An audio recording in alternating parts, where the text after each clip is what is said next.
Okay, what does Weber say? Weber, let me see, how quickly can I do this? Weber argues that there was this group called Calvinists. Okay, they were a Protestant group. They started emerging in the mid 1500s. They were found in Switzerland. And here's what they believed. Let me tell you about what they believed and how this led to a kind of a motivation to work really hard and make lots and lots of money.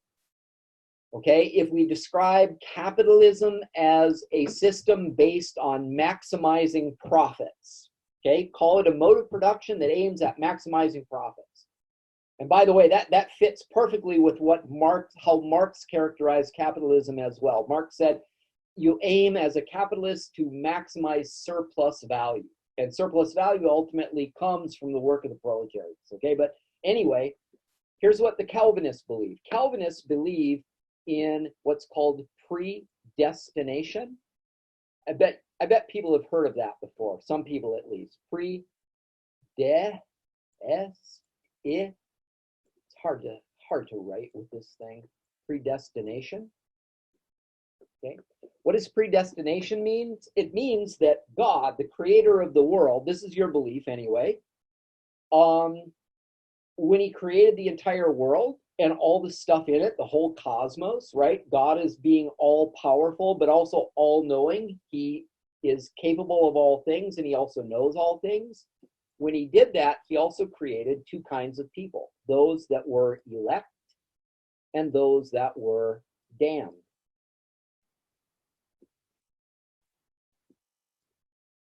He already knows who's going to make it to salvation and who's not, who's going to end up in heaven, or to use another kind of word,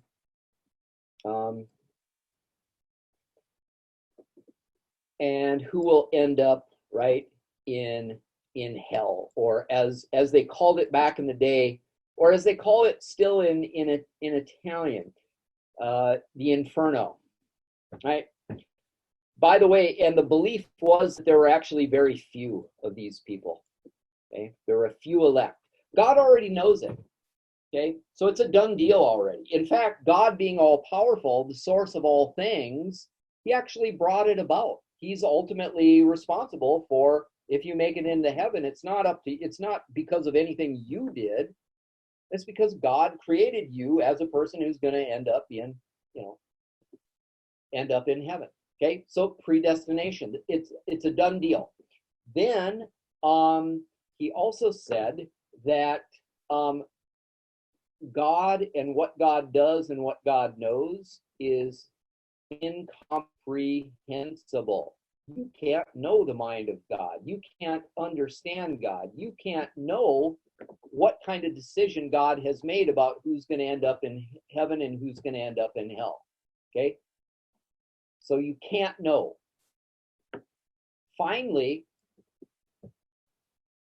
there's the doctrine, and this is a widely held doctrine throughout many different branches of Christianity. It's even in Islam as well. Islam is kind of like Christianity. It's a branch of Judaism.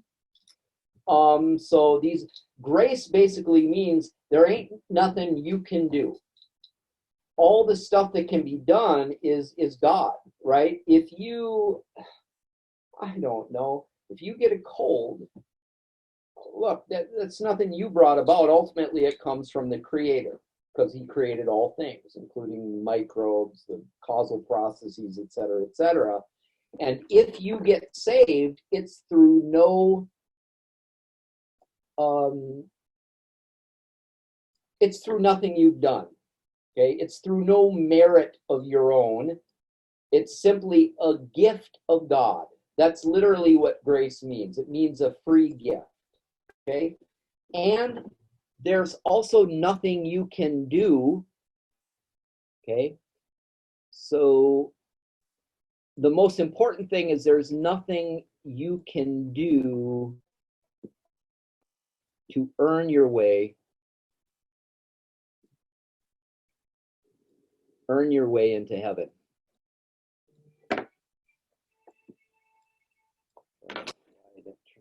Earn your way into heaven.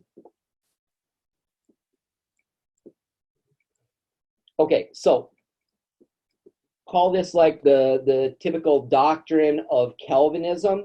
So you were a churchgoer. This is in Switzerland. It's in Geneva, Switzerland. And there was this guy named John Calvin. He was kind of the founder of this idea. He was one of the principal preachers.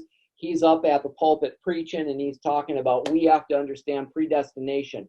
We have to understand that the mind of God is so, beyond our own that we can't possibly comprehend it, and we can't pretend to know, what God has decided for us, okay, whether he's chosen us or not. To pretend that we know is actually to an incredibly kind of arrogant,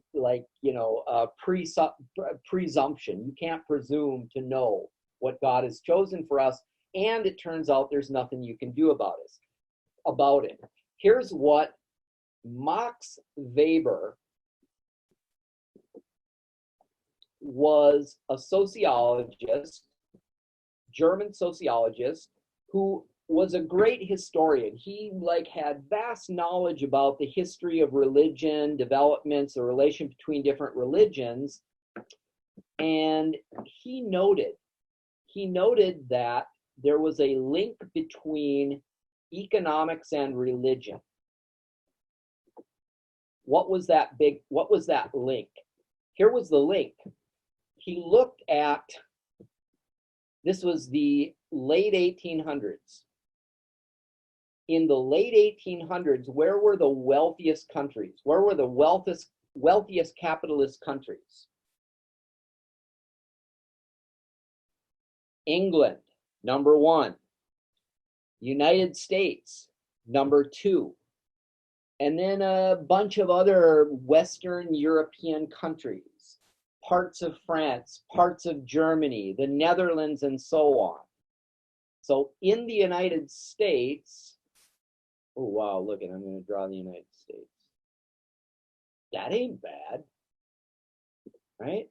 Okay, and then across the the Atlantic, excuse me, right? You got like England, and you got, Spain, and blah, blah, blah. But it's the US, it's England, it's France, and Germany. This is Protestant soil, okay?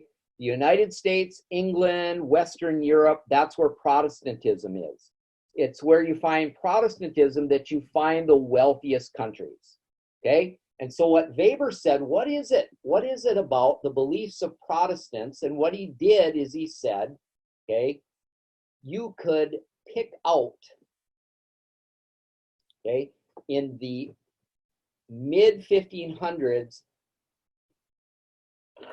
okay, so let me stop, okay? You got predestination. You believe in predestination, okay? God has chosen but a few. And then you can't know who God has chosen. You don't know if you're among the chosen.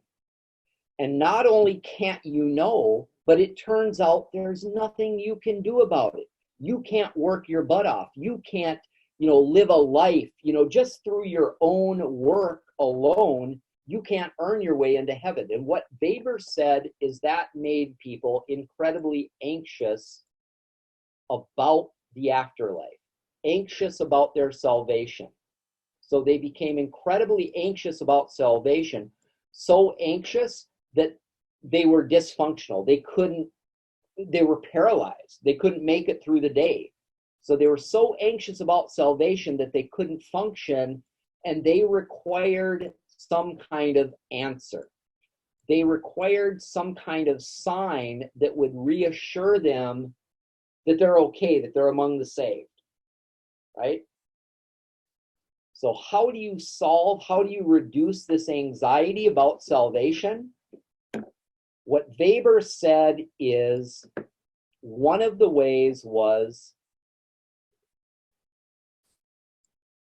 in the economic realm, if you were making enough money, if you were rich, if you were running a business and your customers were flocking to your products to buy your stuff, if you were a worker and your salary was sufficient to support you and your family, if financially you were doing okay, you were relatively successful,